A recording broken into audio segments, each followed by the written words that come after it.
Guys অনেকদিন পর মাঠে আসলাম। তো আমাদের এই ভুট্টার জমি এখানে আজ সেচ দেবে, এজন্য আমি সার বুনতে আসলাম।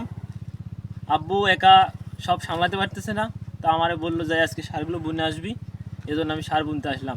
দেখেন আমাদের ভুট্টা ক্ষেত আপনাদের কেমন লাগছে, আর কে কে ভুট্টা পছন্দ করেন অবশ্যই কমেন্ট করবেন। সার বুনতেছি এক বিশাল এত করে সময় আসতে আসতে দুই একবার সব জায়গা দিয়ে দেন, ছিটিয়ে দেন, ছিটিয়ে দেন। বুনেছি